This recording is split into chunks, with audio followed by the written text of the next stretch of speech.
You have her ID?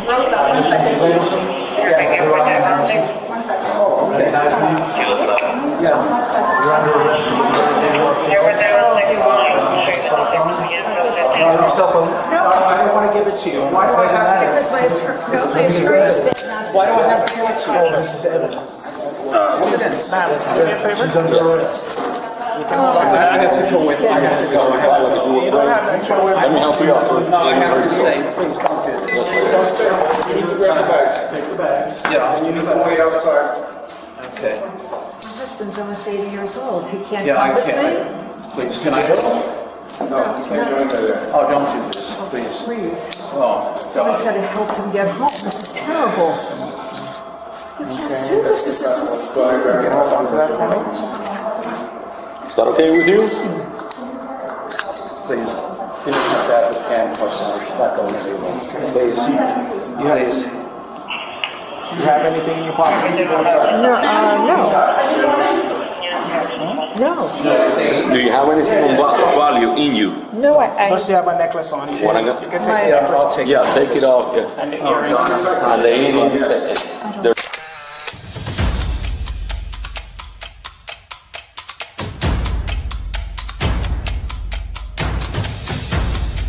You are listening to the Roberta Glass True Crime Report, putting the true back in true crime.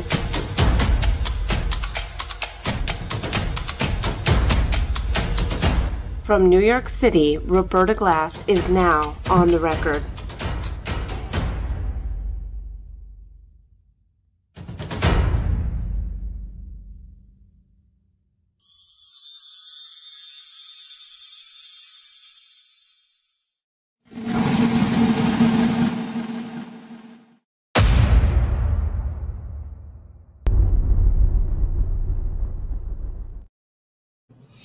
Okay, thank you for your patience. I'm having one of those days.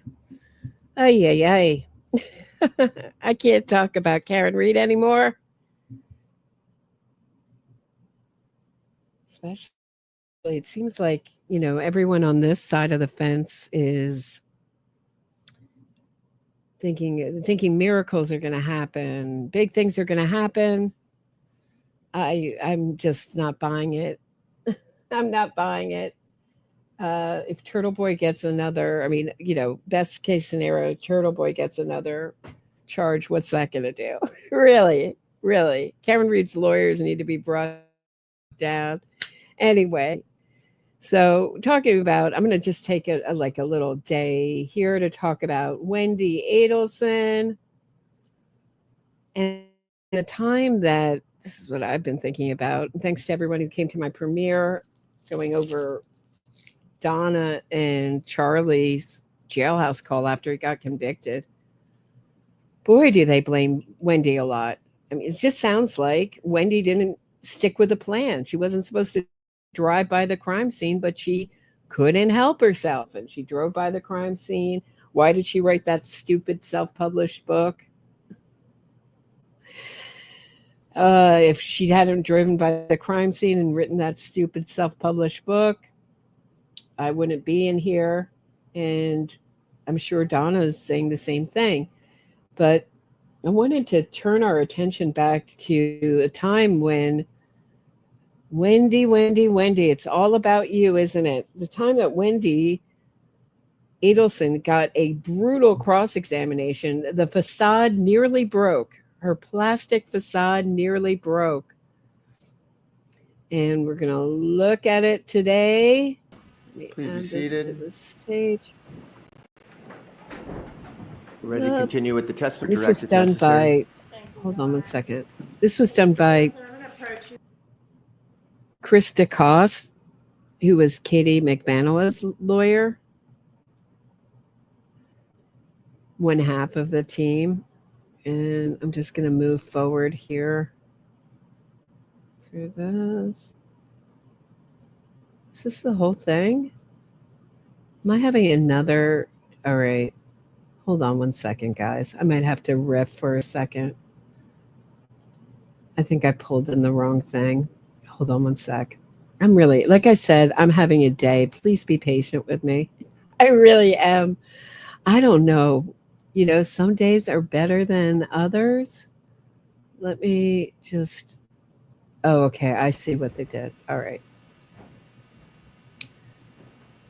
So I just wanted to have the sound all balanced out for you guys. The sound in these things are a little, and they made me a highlight clip, I guess. And that was the highlight clip from my editing program. I know you're dying to know that. But here's Chris DeCoste giving Wendi Adelson the most brutal cross-examination she's ever gotten anywhere. It launched the kosher style, where she talks about how Dan Markel, the double Harvard educated lawyer, didn't understand that she wanted a kosher style wedding.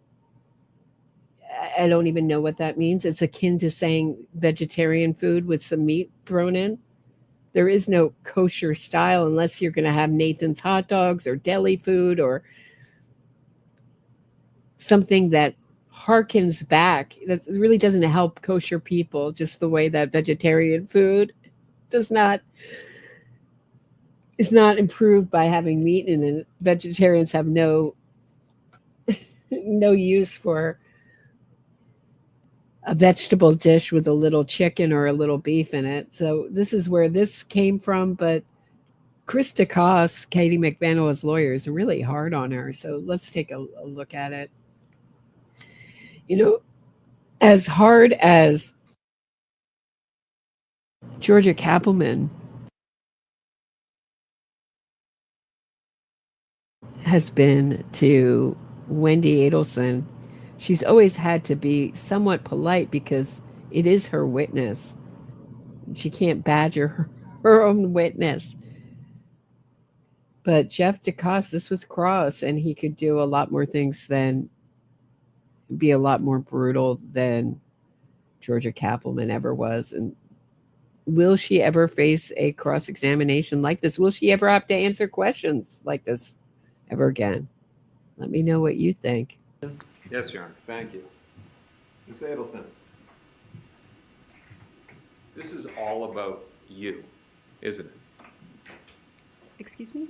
This is all about you, right? I was called to be a witness and I'm testifying, so I don't understand the question. Is it a question? It's about Is it a question? Is that a question? Are you properly cross-examining me? Or are you just making statements? Can I remind you I'm a lawyer? 100 people in this courtroom, right? There are people in the courtroom. Possibly thousands watching, right? I have no idea who's watching.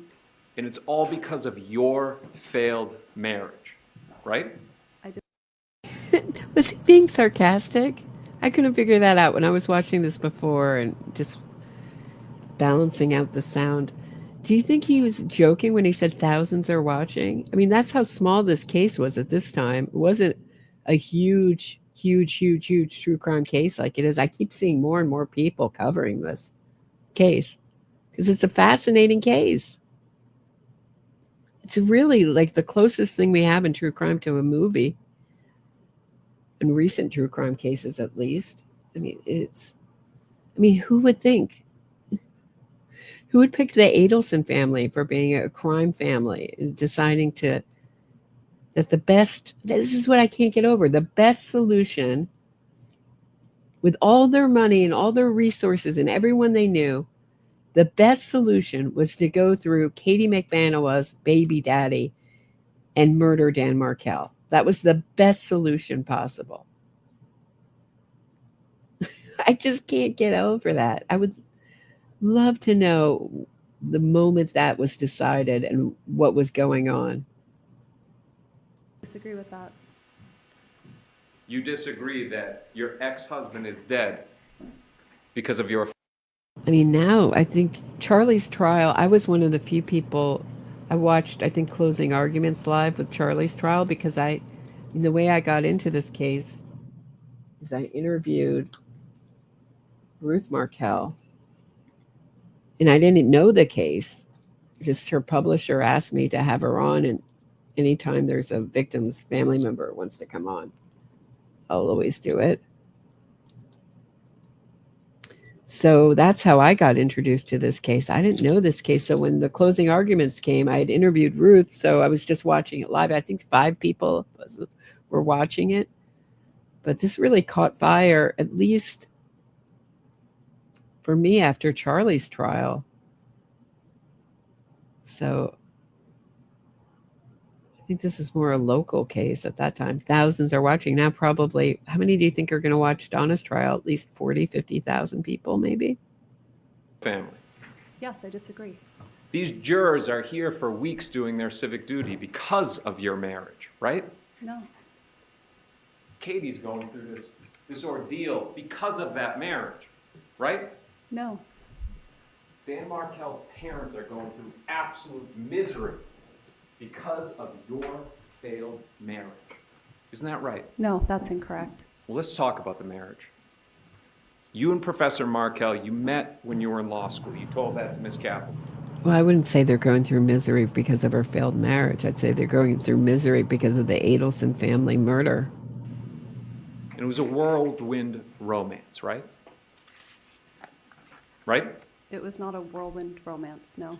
It led to a wedding, February 26th of 2006. You had a big wedding in Boca Raton, right? Did we get married on February 26, 2006? Is that the question? Yes, In Boca Raton. in Boca Raton, Florida. And it wasn't a small wedding, it was a big wedding. There were many people in attendance. All right, in this marriage, it led to 2 children, right? Your 2 boys. Are you asking me if I have 2 boys? Yes. Yes. And Professor Markel, he was a great father, wasn't he? He was a very good father, yes. Those boys were his world, right? As well as his work, yes. And they adored him too, didn't they? Absolutely. Now, this marriage started to fall apart, right? It did. But there were problems from the very beginning, weren't there? Right? Are you asking me, what is the very beginning? The very beginning of when we got married? Literally at the wedding. There were problems before we got married. All right, so at the wedding, and the government asked you about kosher at law, right? About what, I'm sorry? Keeping kosher, About keeping kosher, yes. right? The government And your asked. wedding, at your wedding, was the groom's family, the Markel family, and they are more strict than your family and friends about keeping kosher. They do not keep kosher. Wasn't that one of the problems in your marriage, that Professor Markel was very insistent about keeping kosher? Yeah, that's an interesting thing. When I interviewed Ruth, she talked about how they didn't keep kosher. All this happened when Dan Markel got older. And this happened to a friend of mine. I think I told you this story. This is my boyfriend's friends. This happens to some Jewish people that they aren't particularly raised Orthodox or stricter, I wouldn't call it stricter, not Hasidic, but stricter, Orthodox Jew, keeping kosher and in a stricter synagogue. And as they get older, they become more religious. And so I had my boyfriend's friends over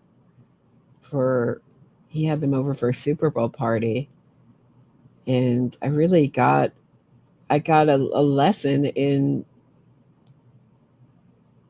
keeping kosher. It is not a small thing. It's not like you're going to keep vegetarian. So we ordered kosher pizza. We thought like that will do it. But then we had to get all new plastic forks that had never been opened, plastic paper plates because they couldn't use any of our plates because they weren't kosher. We couldn't heat the pizza up in the oven, the kosher pizza up on our oven because our oven's not kosher. Then it wouldn't be kosher anymore. It's a heavy, heavy, heavy thing. The fact that they got married, not straightened out, is a problem. Is a serious problem. And I know Ruth Markel said, well, they could just, in the beginning it was good because they could just keep vegetarian, but that's no way to live. Just where the whole family's going to eat vegetarian. So that solves the milk and the meat thing. I mean, I don't know. I think it's you have to be really, it has to be something you want to do. And for Wendy to just say, well, we're just not going to have kosher food. No, no, I know I met you on J Day, but I'm going to do it my way. And I know we have rabbis here who couldn't eat. It's so over the top.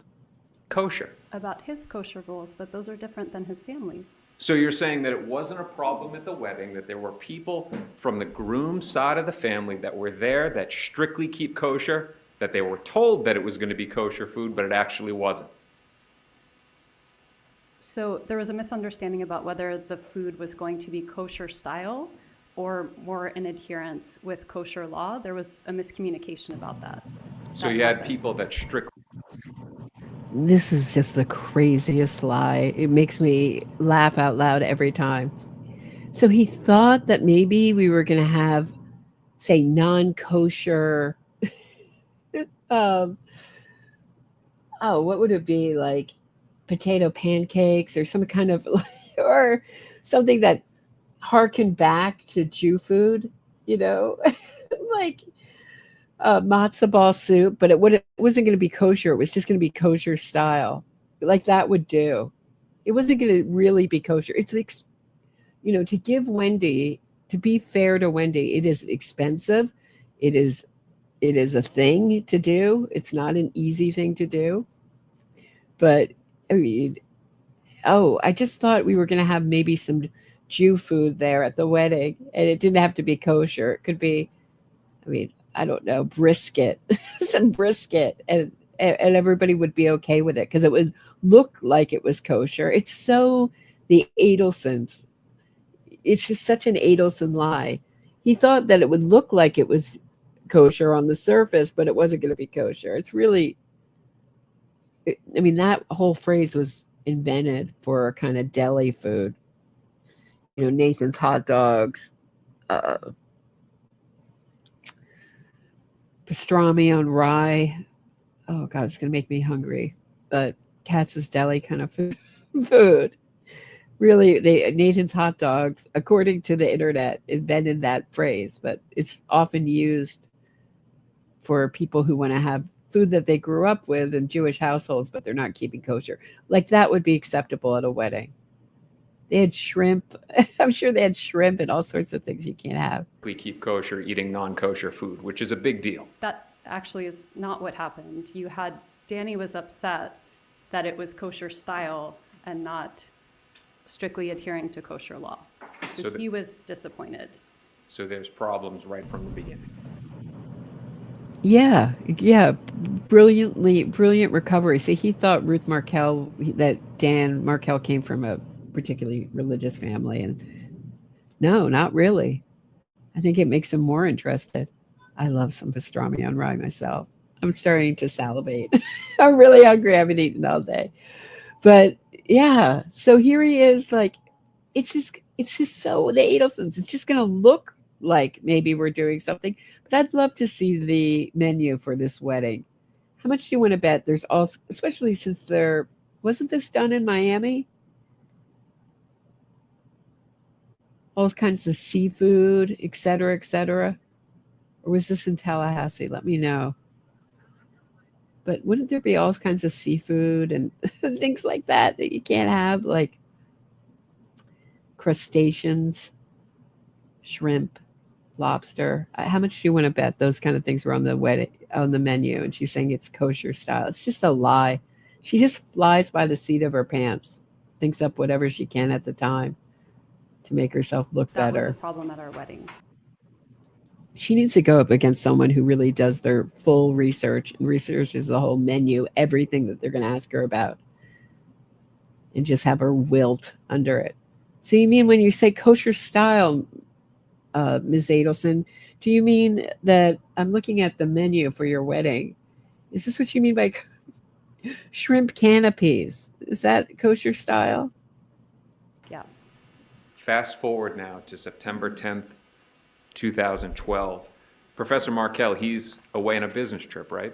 Yes. He's in New York City at New York University, right? I believe so, yes. And he's doing a presentation. I don't know what he was doing. Your husband at the time was in New York to give a presentation. You knew that, right? I knew he was in New York. I didn't know if he was attending a conference or giving a presentation, but he was in New York for work. Now, you had not communicated with him for 2 days. I really don't remember. You text him at around 2:30 in the afternoon, right? Right before he's about to do the presentation. I really don't remember. But you do remember dropping the bomb on him, don't you? Telling him that you wanted a divorce. So I did not drop a bomb on him. We'd been in therapy for several months beforehand where I told him several times I wanted a divorce. You say it's not a bomb, but you agree with me that he begged you to reconsider. He was very upset and yes, wanted me to reconsider, but In that phone call, he's begging you to reconsider. Please don't leave. Please don't break up our family, right? he was very upset, yes. And he was heartbroken. I mean, upset. She loves it. It's just the ultimate expression of her power and control that she had. I could make him this upset. I could get out. And then she could play the victim too, which is her favorite thing to do. And pretend like she was running from him because he was so dangerous and so scary. And right? He was so abusive. I had to run while I could. Just gather all the furniture and leave the kids' outdated clothes. Grab everything I could and leave to an undisclosed location. Hey, Riverdale Pilates, I'm glad you're here. Upset indicates that there was anger. What he was heartbroken, right? That I decided to divorce him after telling him I would, yes. Despite being at NYU for a presentation, he rushes home. He gets on the next flight, right? I honestly don't remember if he got on the next flight, but he did come home quickly. All right, just to go over kosher style, it is not a thing. It is a thing. So it is a thing. It's a real thing. But it's not a thing that, it's no food that you would ever serve at a wedding. And it would never satisfy someone who's kosher. It wasn't a compromise. It was like, she's putting it out there like, well, we compromised. Does anyone know? I'm just noting that. So she springs this divorce on Dan Markel while he's giving a lecture at NYU. And then later on, he gets with Amy Adler, who teaches at NYU. Had he met Amy Adler at this point? Does anyone know? I know they weren't a couple, but had they known each other at this point? So Amy Adler is the very, very beautiful sister of Jonathan Adler, the designer. Might have a rug, a lamp, piece of his pottery, something. 2:30, he finds out in New York. By 11 p.m., he's walking in the door to your old house at Trescott Drive, right? I don't know. But you do know that when he walks in the house, what he finds. You know that, right? Yes, I left him the papers. You left the divorce papers on the bed, right? Yes. Half the furniture was gone. Half the furniture was not gone. A good amount of his stuff was gone. Nothing of his was gone. The boys' stuff was gone, right? Some of the boys' things were gone. I'd taken enough so that I had for the boys, but no. You were gone. I was gone, yes. And so were his boys. His boys were not gone. He saw them the next day, and they would not have been awake if he's coming home at 11 p.m. Let's stay on topic here. I'd love to stay on topic. When he walks in the door, the boys are not in the house, right? Correct. And you did not tell Professor Markel where you were taking the boys. He may have seen them the next day, but you did not let him know where you were going to be staying with his boys. What did Wendi have done to her face? It looks so different here than it does later on. It's just got that kind of very plastic. Is it Botox? Is it some kind of, is it a nose job? Is it something else? Is it just being younger?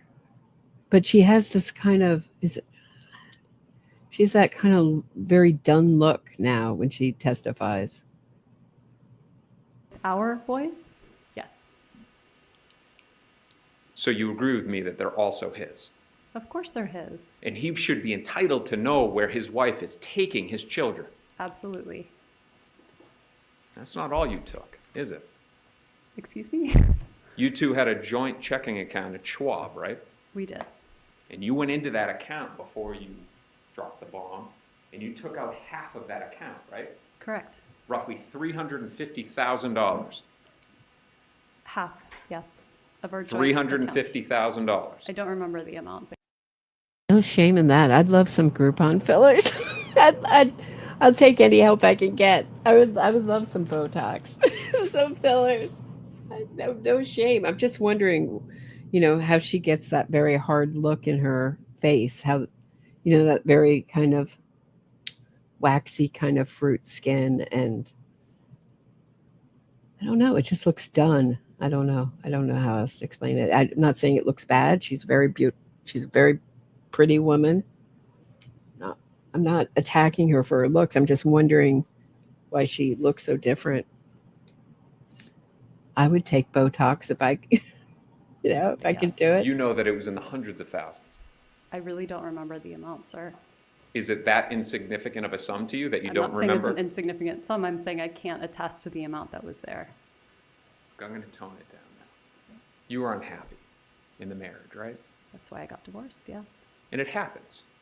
Marriages fall apart, right? Yes. But you complained constantly about it, didn't you? No, I don't think I complained constantly. To anyone that would listen. No, that's not true. You agree with me that you complained to the one person that would actually do something about it.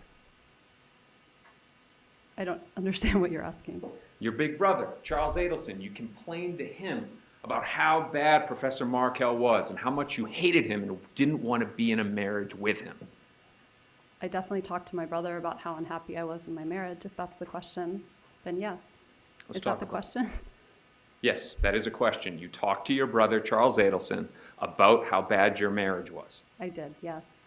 Let's talk about it. Government asked you about Charles Adelson. He's an intelligent guy, right? He is smart. Yeah. He's both book smart and street smart, right? I would say so. You would say that he's a talker. He does like to talk. He's got the gift of gab, so to speak. I wouldn't say he has the gift of gab, but he does talk. He knows what to say in the moment. I wouldn't say that's true either. You would say, though, that he is. Now, you were asked questions about, drug purchasing and stuff like that. You would agree with me that he's also street smart. I mean, I think he has common sense. And that he lives life to a certain extent on both sides of the track. During the day, he's doing periodontal work, whatever that is, crowns, root canals, whatever that is. He's doing that during the day. At night, he's out with friends, he's buying drugs. He's living life on both sides of the track. I don't know about that he's out buying drugs. Now, let's talk for a second about WhatsApp. And as an aside here for a second, the government asked you the question if you used WhatsApp, right? You remember that? I remember them asking me, yes.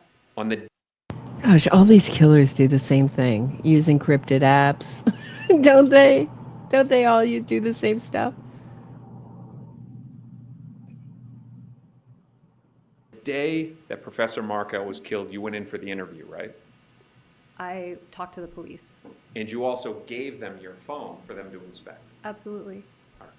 So the determination of what, if any, WhatsApp was being used, they would have from the download they did that day of your phone. Sure. Now, would you be surprised to learn that your brother used WhatsApp? No. You would agree with me that WhatsApp, and you explained it well, is end-to-end encryption. Correct. In your lay opinion, if you can explain to the jurors, just in case they don't know, what that means. I know that it's something we use at my work because essentially it has the ability to keep things more private. I also know that nothing's actually private and that anyone who wants to can uncode the messages. So that's what we tell people at our work. So the thought is with WhatsApp, if I use my phone and I call somebody, the call could be listened to. If I text somebody, it's recordable, right? I think so. But with WhatsApp, you can send messages or have phone calls where there's no record of it. I don't think that's true. I think there is still a record of it. But the belief and the thought, I'll withdraw that question. Your lay understanding, though, is that the footprint that it leaves is much less than that of normal communications. I think it's different, but I think it still leaves a digital footprint that's easily uncodable. If you were to send a WhatsApp message to Ms. Kappelman, it would show that a message was sent, but it would be hard to get what the content of the message is.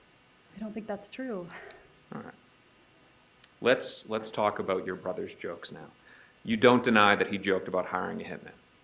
He did. You don't deny that he repeated this joke. He did. And he made this joke right before a hitman murdered Professor Markel. I don't know that to be true. Okay. He made the joke right before, and I'll leave out the hitman part, Professor Markel was killed. He made the joke the morning that I talked to him. Can you think of one person in this world that would actually hire two people to go kill Professor Markel other than your family? Your Honor. Ms. Adelson, please answer. Please address me and answer the I'd love to. It question. calls for an unbelievable amount of speculation.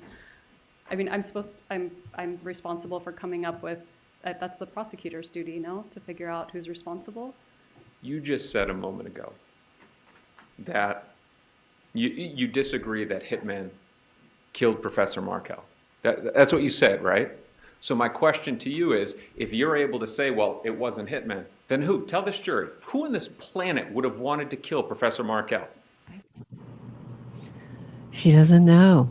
Let's just take a look at Charlie Adelson's verdict for a second. The foreperson can be seated. Has the jury reached a unanimous verdict? Yes, Your Honor. If you please could hand the verdict form to the bailiff.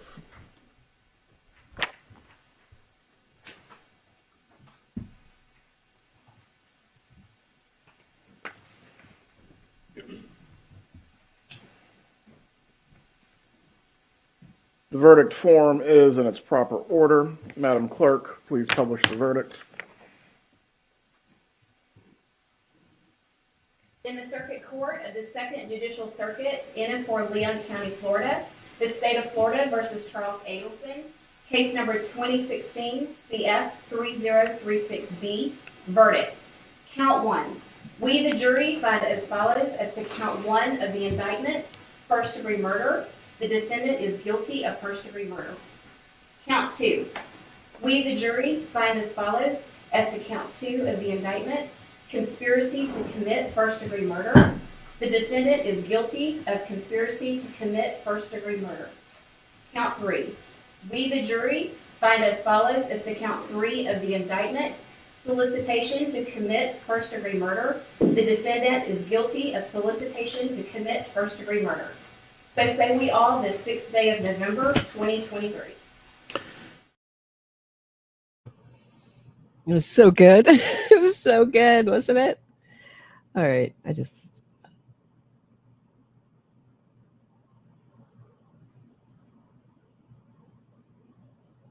Markel is murdered, right? The joke was made many times. Let me go back a little bit. Messages or at phone calls where there's no record of it. I don't think that's true. I think there is still a record of it. But the belief and the thought, I'll withdraw that question. Your lay understanding, though, is that the footprint that it leaves is much less than that of normal communications. I think it's different, but I think it still leaves a digital footprint that's easily uncodable. If you were to send a WhatsApp message to Ms. Kappelman, it would show that a message was sent, but it would be hard to get what the content of the message is. I don't think that's true. All right. Let's talk about your brother's jokes now. You don't deny that he joked about hiring a hitman. He did. You don't deny that he repeated this joke. He did. And he made this joke right before a hitman murdered Professor Markel. I don't know that to be true. Okay. He made the joke right before, and I'll leave out the hitman part, Professor Markel was killed.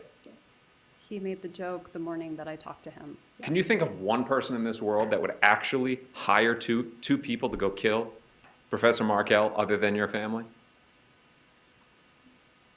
Your Honor.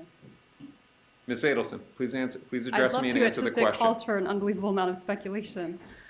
I mean, I'm responsible for coming up with. That's the prosecutor's duty, no, to figure out who's responsible.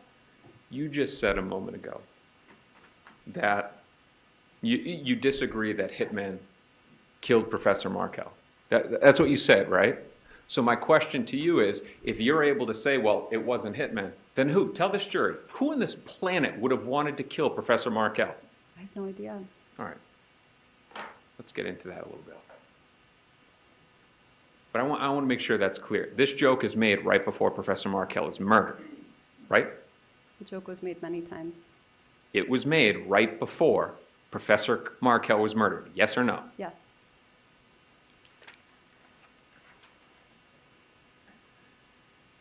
July 18, 2014, you're interviewed, and you make a statement saying, I knew this would happen. You said that, right? I did. Now I want to talk about your knowledge and your belief on this. That's a weird thing. I knew this would happen. How would she know this would happen? Who would ever think that your soon-to-be ex-husband would be murdered in his driveway?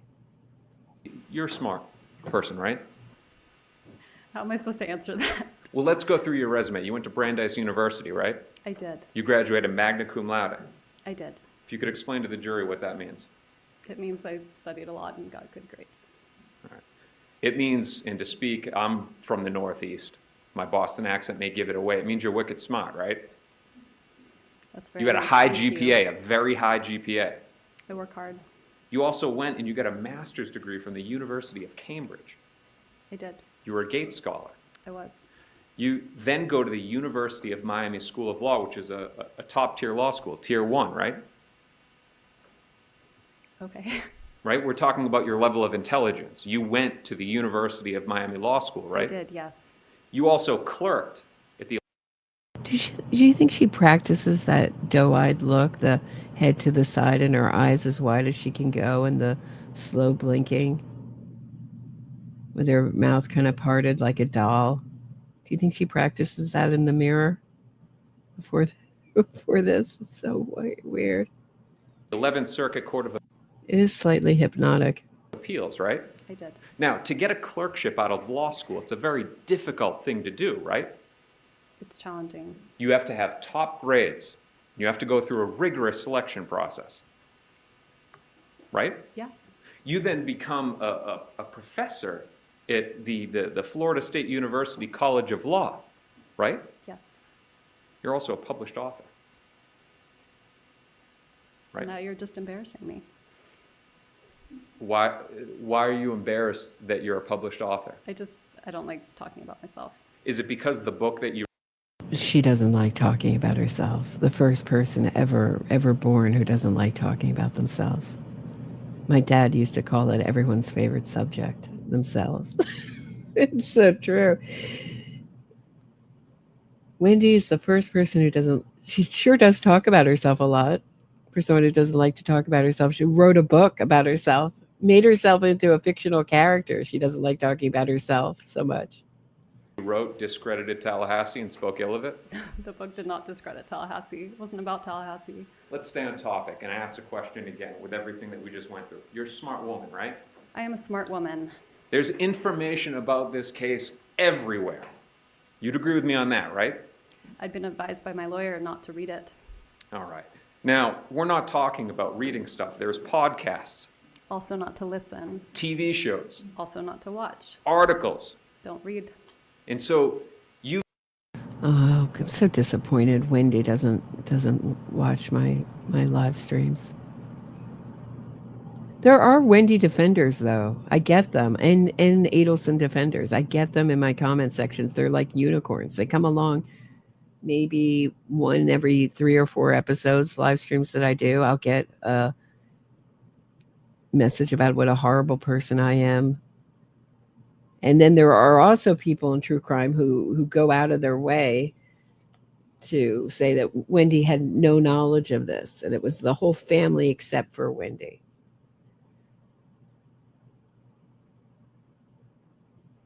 I mean, it's so enmeshed, this family. They couldn't do anything. I mean, Robert was cut out, obviously, but he was already a black sheep by that point.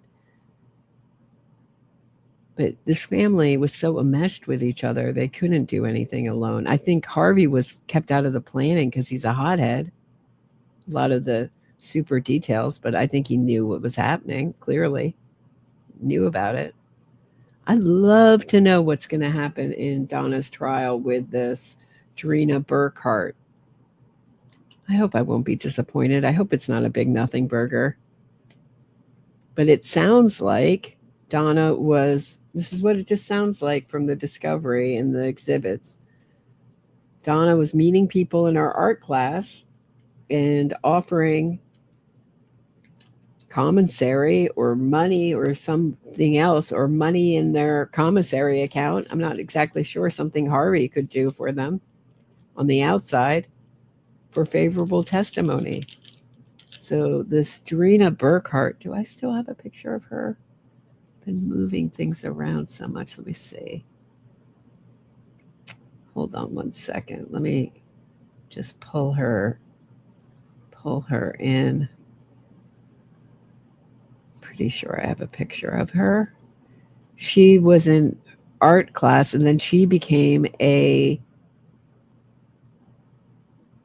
snitch for the state.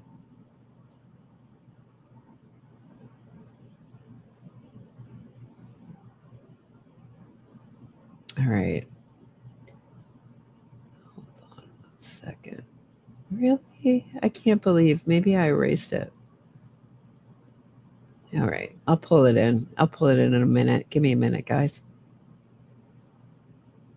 You've made the decision. Now, you're a lawyer yourself too, right? I am. And you made the decision, I'm not going to look at any of this stuff.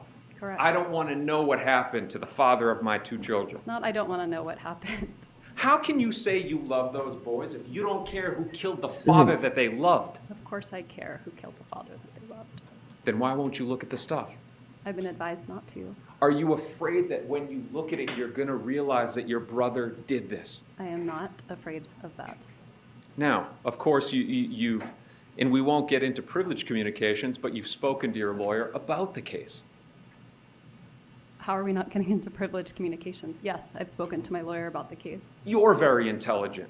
You have one of the top defense attorneys in the country, a former federal prosecutor, John Laura, right there in the blue suit, right?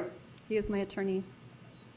You're telling me with all of this at your disposal, your intelligence, his experience, and all this information, that you don't care to find out who it is that killed Professor Markel? This is not that I don't care to find out. My job is to take care of those boys, and that is what I do. I don't see how it helps take care of them to go reading and watching and soaking up all of the horrible information that's out there. You don't realize that you could be helpful in finally untangling this to give this jury the truth about what happened to Professor Markel? I have been nothing but helpful since this started. To what happened to their son? By you looking at it, you... Wendy's got that good lawyer, that John Lauro. Donna, your brother protected you for years, and now you're not guilty. Your lawyer took good care of you. Boy, did he take good care of her. Is he connected enough to keep Wendi Adelson from getting arrested? Is the public will to see Wendi arrested for this crime enough? Does it trump her lawyer's influence? I mean, he's a very influential lawyer. But here's Drina Burkhart. This is the snitch for the state. And there's some painting that was given to her, I assume by Donna or Harvey. I would think it would be some painting showing a connection that they know each other. That's what I think it's for. That Donna made her a painting in art class. But I would love if that painting referenced their crime somehow. If it was some kind of symbolic painting. Here's five TVs. This painting's called The TV is About 5. I don't know. Something You're at the center of all this, but you won't look at anything to help in the process. I've done nothing but help in this process. You came here and testified. I came here and testified. I spoke to the police for 6 hours without anyone present. I signed over my cell phone, my car, my house, everything, my computer. What else do I have or know that you haven't seen? You came here because you were subpoenaed and had no choice. Correct. Right? This is not fun. I would not do this by choice. You've been inconvenienced. I've not been inconvenienced. Professor Markel was shot in the head. I'm not complaining about being here. This is my duty. I'm here.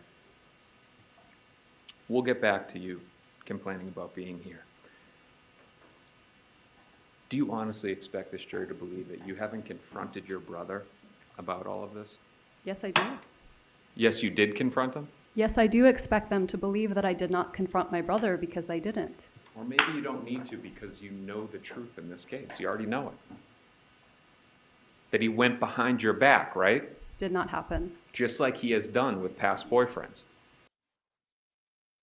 That he went behind your back. I don't think that's it. Maybe you know the truth that he went behind your back. I don't think he went behind her back. I think they all agreed together. That's my opinion. You were so close, Chris DeCoste. You were so close. Let's watch that again, shall we? You were so close. Maybe you know the truth. Do you honestly expect this jury to believe that you haven't confronted your brother about all of this? Yes, I do. Yes, you did confront him? Yes, I do expect them to believe that I did not confront my brother because I didn't. Or maybe you don't need to because you know the truth in this case. You already know it. That he went behind your back, right? Did not happen. Just like he has done with past boyfriends. He's done that in the past where he's gone behind your back when you were having problems in a relationship and dealt with it himself. No. Miss Adelson, you understand that until you expose your brother what he did. Hey, Sonny. Hey, Sonny, I didn't see you there. I was just thinking about you the other day. Because I know you were on a federal grand jury and there's stuff going on with Karen Reed and a federal grand juror giving up info. I was thinking about you. I hope you're well. Nice to see you. That everybody's going to consider you as guilty. You understand that, right? What is the question that you're asking me? You understand that until you expose your brother and explain what he did, that he went behind everybody's back, that he hired a hitman to murder your ex-husband, you'll remain guilty in the eyes of the world. I can't speak to the eyes of the world. I can only know that I have done nothing wrong. Or maybe you are guilty. I am not guilty. So, a witness in this case, and I'm not going to get into their testimony. I think it is inherited, among other things. Let me refresh. She's such a psychopath. There's no feeling. She's just walked away from Donna and her brother and everyone with no guilt, not a shred of guilt, not a shred of guilt for taking a life, change the kids' names, not a shred of guilt for permanently sentencing Dan Markel's family and friends to a life sentence of grief and her own children to a life sentence of grief. Oh, I'm so glad, Sonny. You know, not one care. Not one care. Just walk away. It's scary. They walk amongst us. And I think there's a lot more of them than people think. I really do. Testimony, but one of the hitmen, the convicted hitman, implicates you. On July 17, 2014, the day before the murder, the morning before, he says that you were walking on Trescott with the two boys, that you walked down the driveway and into the house. That never happened. Right, because Professor Markel, he had the kids. Based on the way that your guy's schedule was, on that day, he would have had the children in the morning, and you're going through such a bad divorce, you wouldn't be at his house, right? I wouldn't be at his house anyway, but not because we were going through a bad divorce. At that time, things were pretty copacetic. All right, so we're coming back to maybe you do know, or maybe you were involved. Excuse me? What's the question that you're asking me? I'm giving you a header of what we're talking about so that it will ease you in the question, okay? I'm just telling you what the topic that we're on, so we'll get to a question. Now, the government asked you about a time that you met Miss Magbanua. It was actually spring break of...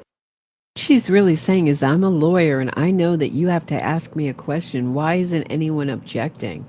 Why isn't the state objecting to this? And Georgia Kappelman is just twiddling her thumbs, letting her fry on the stand. March 2014, right? I believe so. You went down to Miami, you stayed with your brother Charles.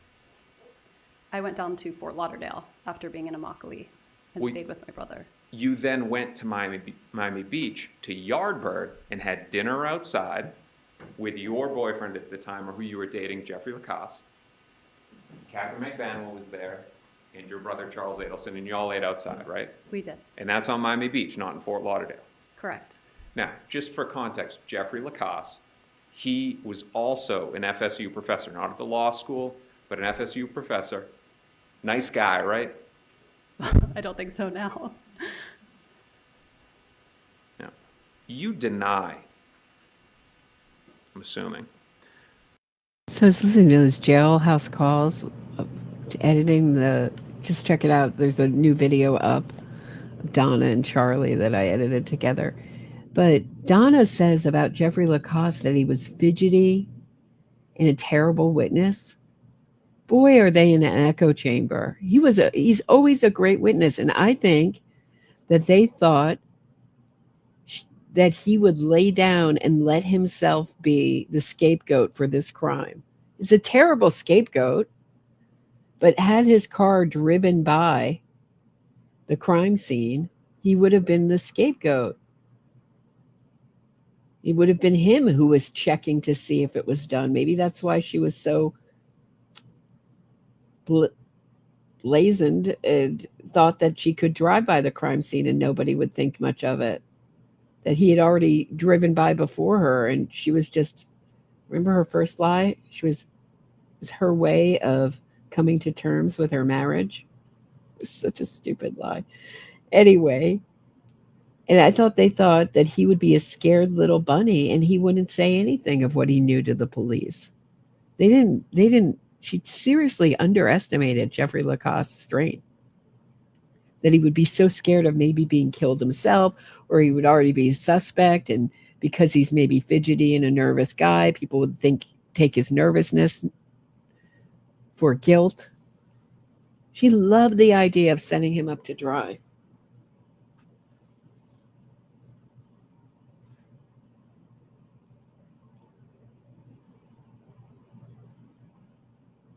Then on July... Hey, Michael, have you read the court transcripts before you? It's often very different. 13, 2014, you told Jeffrey Lacoste that Charles looked into hiring a hitman. You deny that, or you admit that? I deny that. And that you told him that Charles looked into hiring a hitman back in September of 2013. That never happened. Which would have been months before your brother even met Katherine Magbanua. I don't remember when they met. Letting you know the topic we're on, we're talking about you being involved. That same week, earlier in the week, you sent an email. We're talking about the week of the murder now, not spring break, the week of the murder, not Yardbird, the week of the murder. You sent an email to Jeffrey Lacoste saying that you wanted to break up, that you needed space, right? I did. Sent him a long email, stay away, we're broken up, right? I did. You knew that on July 18, 2014, Jeffrey Lacoste was leaving town to go on a trip, right? I knew he was leaving at some point that week. I don't remember when. You knew that he was leaving on the same day of the murder at the same exact time as the murder. I don't think I did. 11 a.m. on July 18, 2014. I don't think I knew when he was leaving town.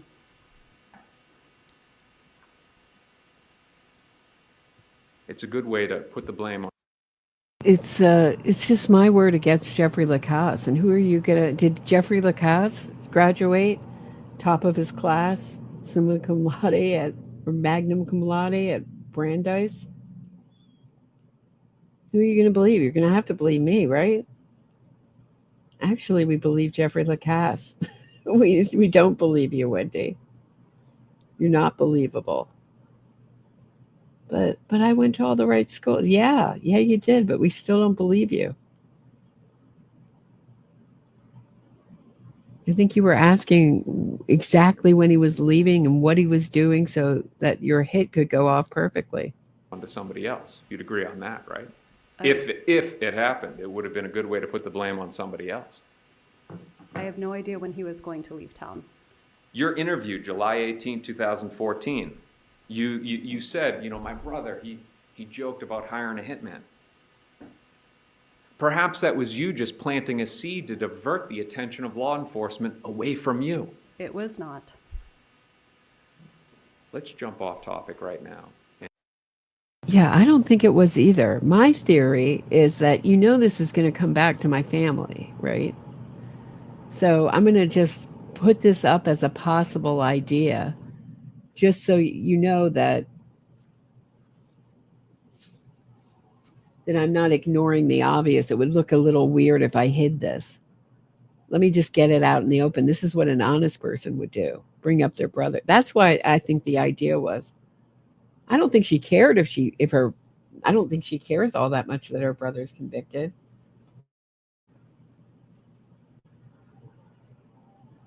But it was also an easy way to get her out of, she was very concerned about being detained and being held overnight as a suspect. You can hear her ask over and over again, am I a suspect? Am I a suspect? Am I a suspect? I understand why I'd be a suspect. I'm a suspect. She really just wanted to hightail it out of there so she could never have to answer any questions again. And talk about your boys' names. That in the time after the murder, you changed their last names from Markel to Adelson, right? A year later, yes. Why? I was scared. Of what? Of someone coming to attack them. So it's a year later, you won't look at anything because you don't want to know what's going on in the case. And the thought is, well, they're going to be protected if they have my last name and not Markel, right? Yes. Now, years later, arrests are made. It's clear who committed the murder, Sigfredo Garcia, Luis Rivera. The Adelson name has been dragged through the mud. Why haven't you continued to protect your boys and changed the name back? I will be changing I'm not going to change the name back. I don't think that will help. One day I'll change all of our names. The government asked you about immunity, so let's get into that. When is she going to do that? When is she going to change all of her names? Is the plan after her mother goes to prison for this crime? Is that when she's going to change all her entire, and maybe her kids will be in college age by then, some of them. She's going to change all their names? Really? You explained that as an attorney, you understand that when the government gives a subpoena for somebody to testify, that it conveys immunity, right? That's my understanding. My knowledge of criminal law dates back to 2003 when I took a semester in law school, so forgive me. Graduated law school, right? This isn't my area of law. When you clerked on the 11th Circuit, it was with Judge Jordan, right? I did immigration appeals. Yeah, but you still dealt with criminal stuff as well, too. Very little. So your understanding, though, is it doesn't mean they can't arrest you. They just can't use what you say here against you later on. So you're protected. Correct. And you needed that to testify, right? It's just given to testify. It's not a question of whether I needed it. It comes with testifying. You fear being charged by them, so you need to have that protection of I your words. don't fear being charged for a crime I didn't commit, no. Now, y'all had this nice exchange where it was pleasant, but there's actually tension between you. She's fully versed in the language of the wrongful conviction movement. They always say that. For a crime I didn't commit. And when you see people who've somehow gotten their conviction overturned for whatever reason, they always say that. I was accused. They never say convicted. They always say accused. I was accused of a crime I didn't commit. I'm not going to be convicted of a crime I didn't commit. Like how that rolls off the tongue. This office, right? No. They recently had your brother Charles Adelson arrested, and he's in custody, right? Correct. For first-degree murder. Correct. And there's no tension? It's very uncomfortable to be here. It's hard to tell where the tension is coming from. They've discussed your involvement in this case. They insinuated it on the direct examination. There's no tension? Lots of media insinuates that I did something I didn't do too. I can't feel tension towards every person in the world. That's funny. I thought you didn't look. Right. I was just going to say that. The media you don't look at. He's like, I thought you didn't look at the media. Let's listen to that again. Here she gets caught up in a lie. It's hard to tell where the tension is coming from. They've discussed your involvement in this case. They insinuated it on the direct examination. There's no tension? Lots of media insinuates that I did something I didn't do too. I can't feel tension towards every person in the world. That's funny. I thought you didn't look at anything. I don't, that's why. But you know that you know about the media, but you don't know about the media? I know about the media because it keeps me from employment. It keeps me from lots of things in my life. I'm aware of what's there, but I don't read the minutia so I can sleep at night. Ms. Adelson, 5 minutes ago you said you don't look at any of that stuff. I Now don't ask you a look at question. it. Let me finish. Sure. 5 minutes ago you say you don't look at any of that stuff. Now I ask you a question, you say you look at stuff. That's not actually what I said. I said I'm aware that it exists, but I don't read it. I don't listen to it. Then how do you know that they're bashing you? You just told me they are. I did? Yeah. How about this? We'll come back to it. You can think up a better answer, okay? I'm not thinking up. No. Should we go over how that went down? Let's go back, since we can. Since this isn't we're near the end of this cross-examination anyway. But just because I'm in no hurry. Is anyone else in a hurry? I'm not in a hurry. Anyone else in a hurry? And look at who brought it up that she gets bashed by the media. So I think it's around, let me see. Be patient with me today, guys. Let's see. My knowledge of criminal law dates back to 2003 when I took a semester in law school. So forgive me. Graduated law school, right? This isn't my area of law. When you clerked on the 11th Circuit, it was with Judge Jordan, right? I did immigration appeals. Yeah, but you still dealt with criminal stuff as well, too. Very little. So your understanding, though, is it doesn't mean they can't arrest you. They just can't use what you say here against you later on. So you're protected. Correct. And you needed that to testify, right? It's just given to testify. It's not a question of whether I needed it. It comes with testifying. You fear being charged by them, so you need to have that protection of your words. I don't fear being charged for a crime I didn't commit, no. Now, y'all had this nice exchange where it was pleasant, but there's actually tension between you and this office, right? She doesn't fear being charged. See how she didn't use the word convicted? I don't fear being charged with a crime. It's always accused of a crime I didn't commit. She knows the language. No. They recently had your brother, Charles Adelson, arrested, and he's in custody, right? Correct. For first-degree murder. Correct. And there's no tension? It's very uncomfortable to be here. It's hard to tell where the tension is coming from. They've discussed your involvement in this case. They insinuated it on the direct examination. There's no tension? Lots of media insinuates that I did something I didn't do too. I can't feel tension towards every person in the world. Okay. Did she or did she not just bring up the media? And that was really interesting too. Did you see how she pivoted there? This is so, I've never noticed this before, I don't think. As many times as I've watched this. Let's just watch this little thing again where he says it's uncomfortable between your family. And then she switches it around and says, well, this is uncomfortable for me. I can't tell where the tension is coming from. So she brings it into this room. So he's asking about the tension between her brother and her mother and her. And then she goes, it's uncomfortable for me now. It's hard to tell where the tension is coming from. Meaning, I want to bring the jurors' attention to the fact that you're picking on me. Look how quickly she pivots on that. Look how manipulative that is. Law school, Check right? it out. This isn't my area of law. When you clerked on the 11th Circuit, it was with Judge Jordan, right? I did immigration appeals. Yeah, but you still dealt with criminal stuff as well, too. Very little. So your understanding, though, is it doesn't mean they can't arrest you. They just can't use what you say here against you later on. So you're protected. Correct. And you needed that to testify, right? It's just given to testify. It's not a question of whether I needed it. It comes with testifying. You fear being charged by them, so you need to have that protection of your words. I don't fear being charged for a crime I didn't commit, no. Now, y'all had this nice exchange where it was pleasant, but there's actually tension between you and this office, right? No. They recently had your brother, Charles Adelson, arrested, and he's in custody, right? Correct. For first-degree murder. Correct. And there's no tension? It's very uncomfortable to be here. It's hard to tell where the tension is coming from. They've discussed your involvement in this case. They insinuated it on the direct examination. There's no tension? Lots of media insinuates that I did something I didn't do too. I can't feel tension towards every person in the world. That's funny. I thought you didn't look at anything. I don't, that's why. But you know that you know about the media, but you don't know about the media? I know about the media because it keeps me from employment. It keeps me from lots of things in my life. I'm aware of what's there, but I don't read the minutia so I can sleep at night. Ms. Adelson, 5 minutes ago you said you don't look at any of that stuff. I Now don't ask you a look at question. it. Let me finish. Sure. 5 minutes ago you say you don't look at any of that stuff. Now I ask you a question, you say you look at stuff.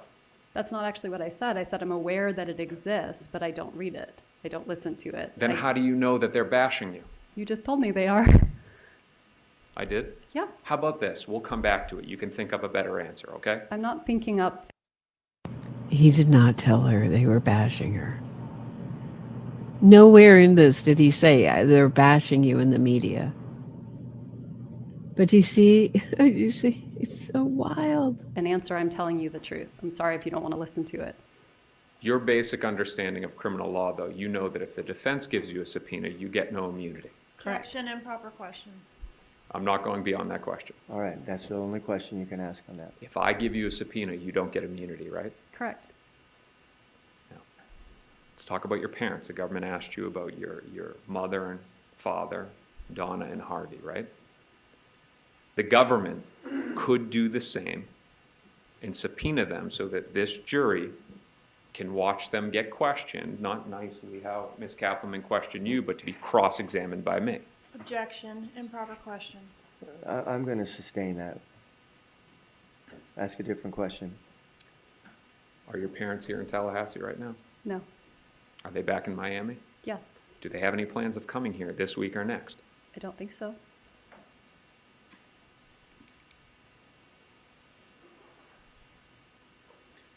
Now, your family dynamic.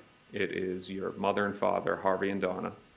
There's you, you're the youngest, Charles, and then the oldest, Robert. Right? Correct. And he's a doctor up in New York. Correct. Now, the government asked you about the relationship, and you're like, we don't talk much. It's actually much deeper than that with Robert, isn't it? We don't talk At all. at all. And the reason is because your parents were so difficult about the woman that is now his wife. That is not the reason why we don't talk. I'm not talking about the reason why you don't talk. Let me clarify it. The reason why your parents don't talk to him. That's not the reason why they don't talk with him. Are you saying to this jury that there wasn't a problem where they outright objected to his marriage of a woman that was not of the Jewish faith? That was initially what happened, and then there was actually a beautiful reconciliation, and they're very happy about the marriage. Robert and his wife, not your family. Robert and his wife and our family were very happy about Robert's marriage. So what happens is that Robert is in love with a woman. Your parents object. He breaks up with her and then dates a Jewish woman, right? And then they got married and divorced, and then he got back together with the person he wanted to be married to. Yes. With his true love. Yes. But there was a lot of tension in your family because of your family's involvement in the kids' marriages, right? Yes. Let's talk briefly about your children. The government had asked you in the topic of the Jewish faith, keeping kosher. You mentioned a bat mitzvah at one point in time. You're currently planning a bat mitzvah for your oldest, right? No, it already happened.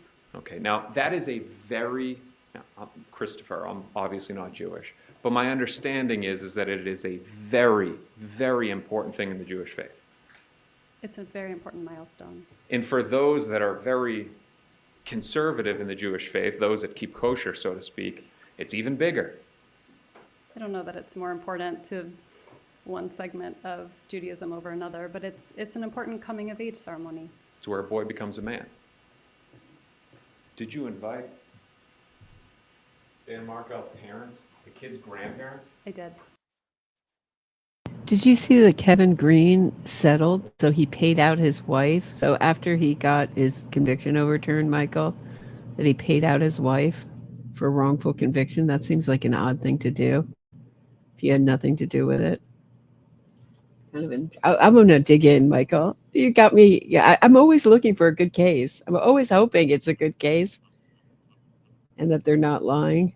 I really am. I'm not looking. I've just been fooled too many times by the spin. But in 1999, he paid it out. This is Kevin Green's case we're talking about. Thanks, Michael, for bringing it up. You invited them. I invited them, yes. When was the last time they saw face-to-face their grandchildren? April 20th, Of this year? just now.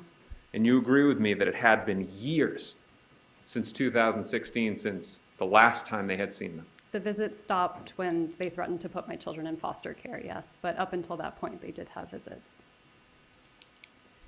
But you got no problem letting them see your brother Charles, right? I'm sorry? You have no problem letting them hang out with your brother Charles, who's now sitting in custody for first-degree murder. Well, they can't see him now, can they? No, they can't, but I'll ask the questions. For years, they weren't able to see their grandchildren despite their pleading to you to see them. But you let them, let me finish, but you let them hang out with your murdering brother, right? The children were permitted to see their grandparents. I cooked for them. We had play dates. They had sleepovers. When a letter surfaced that they were trying to have my children placed in foster care, the visits stopped. My brother... Does everybody know the beginning of this BS story? So after their son was murdered, they thought that maybe if Wendi got arrested, they didn't want the kids to go into foster care. They wanted to have something. And that's when Wendi said that that's when she shut them off. But I think that she changed the names very quickly. She moved out very quick. She never talked to them again after Dan Markel was murdered. Almost like another case we talk about. Never threatened to put my children in foster care, and if he had, the visits would have stopped with him too. You say you love your boys. I do say I love my children. Don't care about the father that they love. What I happened? never said that I don't care about the father that they Then love. look at... I do say I love my children. Why doesn't you just say I love my children? Did you guys hear that one? That's awfully. You say you love your children. I do say I love my children. Why wouldn't you say I do love my children? Let's listen to that The again. last time they had seen them. The visits stopped when they threatened to put my children in foster care, yes. But up until that point, they did have visits. But you got no problem letting them see your brother Charles, right? I'm sorry? You have no problem letting them hang out with your brother Charles, who's now sitting in custody for first-degree murder. Well, they can't see him now, can they? No, they can't, but I'll ask the questions. For years, they weren't able to see their grandchildren despite their pleading to you to see them. But you let them, let me finish, but you let them hang out with your murdering brother, right? The children were permitted to see their grandparents. I cooked for them. We had play dates. They had sleepovers. When a letter surfaced that they were trying to have my children placed in foster care, the visits stopped. My brother never... It sounds good now doesn't it sound so good on the surface, what lawyers are so good at doing? Painting broad strokes over a story and making it sound logical and rational. Nothing she did was logical or rational or kind to the Markel family, especially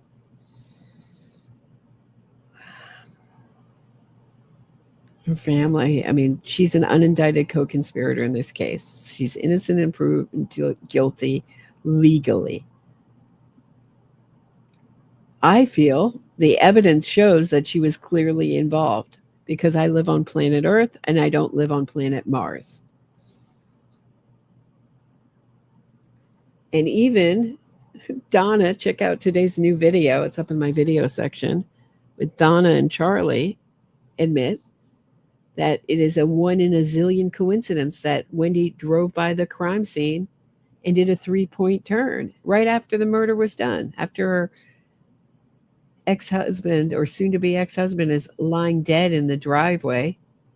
She doesn't rush out and go running to the car and ask what's wrong. She just thought a tree was down, she says. And she did a 3-point turn and drove away. Threatened to put my children in foster care, and if he had, the visits would have stopped with him too. You say you love your boys. I do say I love my children. Don't care about the father that they love. What I happened? never said that I don't care about the father that they Then loved. look at some of the discovery and help. Well, that's an answer. She says she loves her children. She says that she loves her children, but she doesn't love her children. She's incapable of love. I think that's what I heard. Figure it out. Excuse me? Then look at some of the evidence and help figure it out so that more lives aren't ruined by this. I seem to Mr. not DeCoste, understand. you need to ask a question now. You're making statements now. You need to ask a question. Understood, Your Honor. If I could have one brief second to check with co-counsel.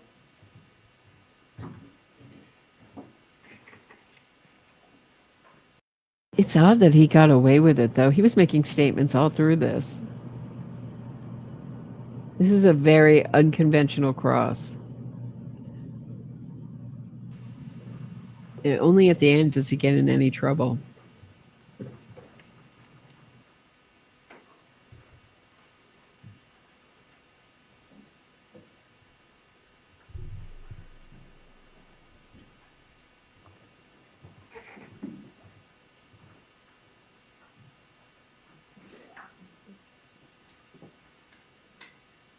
Ms. Adelson, we started this by saying that this is all about you. It started with you because of this marriage, right? No. Well, you had tried to say that, but I don't agree. Ms. Adelson, I'm going to make one final attempt through questions to implore you.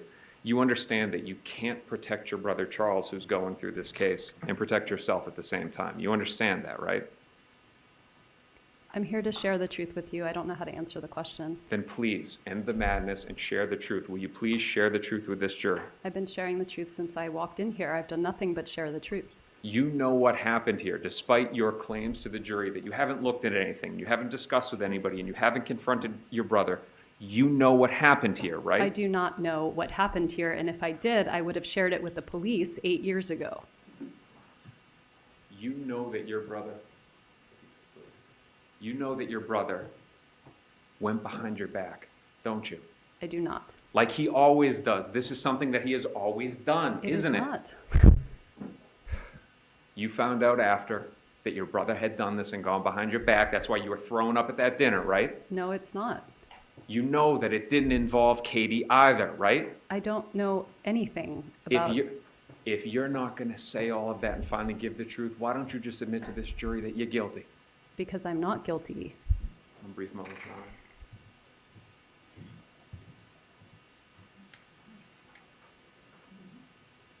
I got nothing further, Judge. Redirect.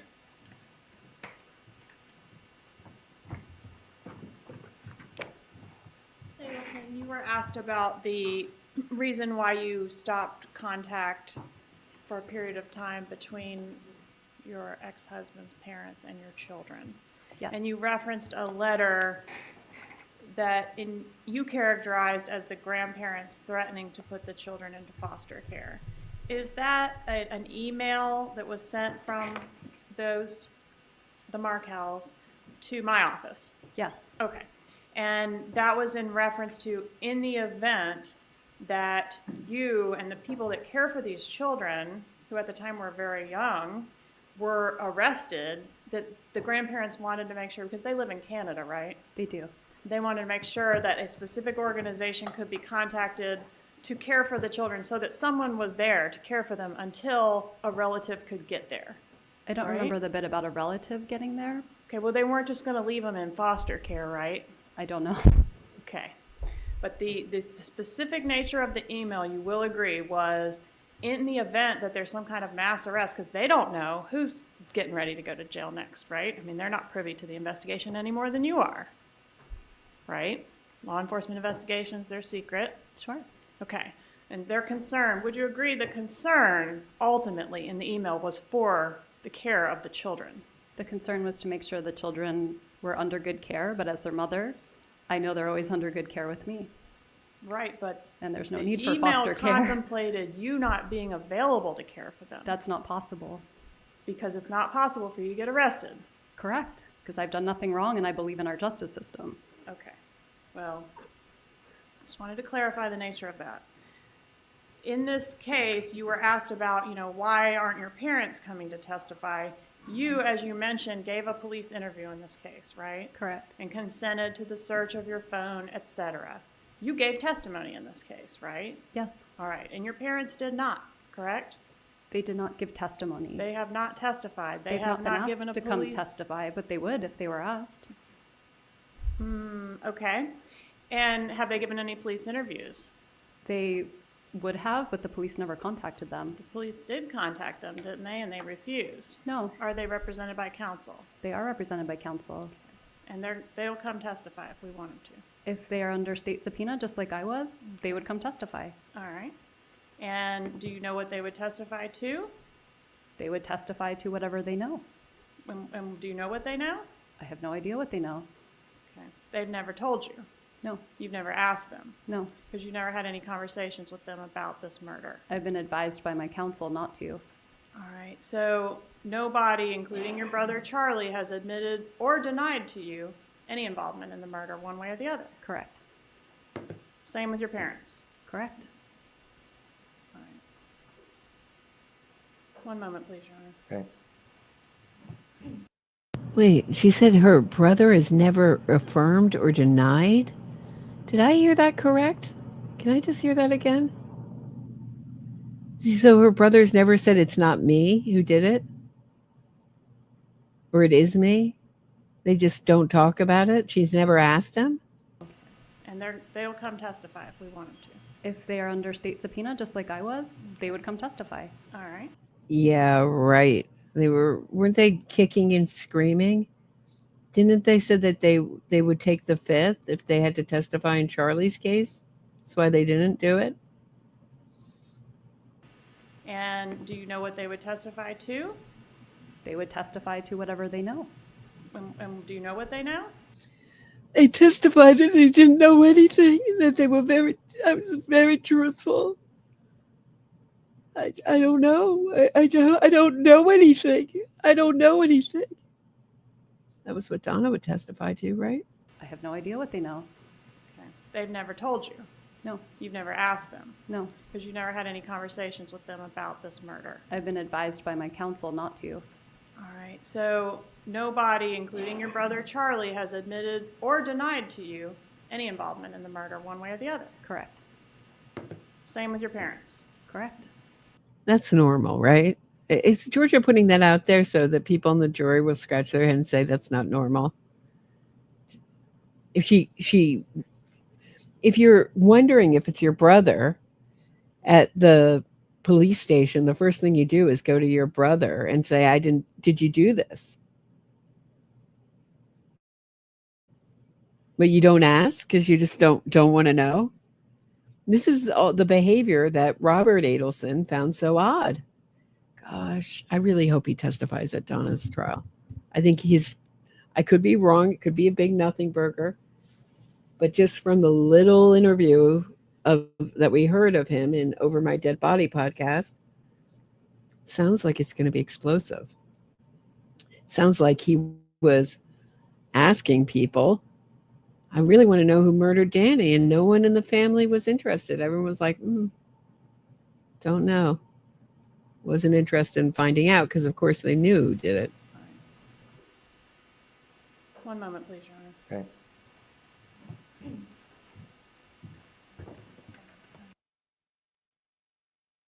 Okay. I don't know. I don't know anything, right? I don't know anything. If you think you know, you could get a lot more money. A lot more money.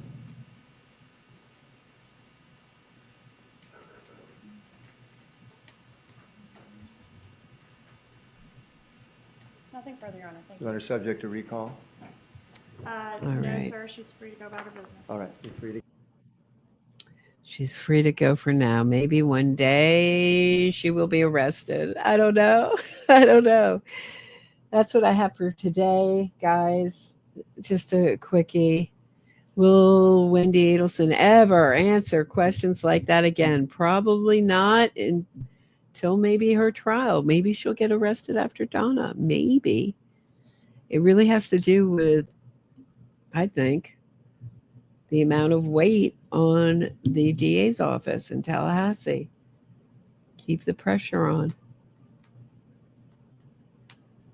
because it would be awfully weird if it ends with Donna.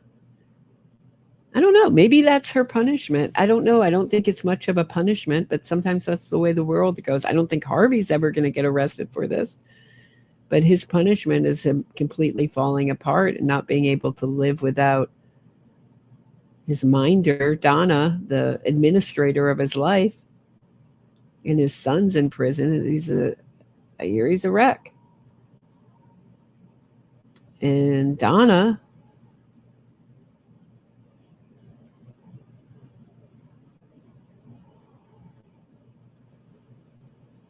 will probably be going to prison till she dies. I think she's going to get convicted, but she could always not. You know, I never like to predict a jury. We could all be slack-jawed come her trial, and she walks out a free woman. We don't know the strength of her lying lawyers yet.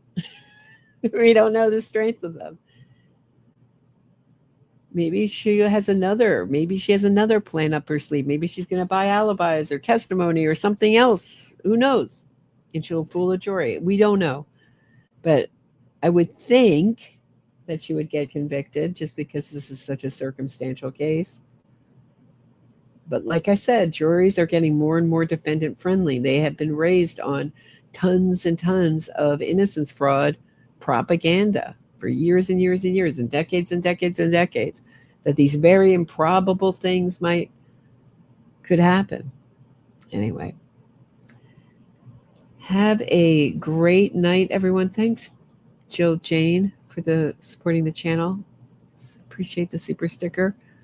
Please support the channel, guys. I can't do it without you.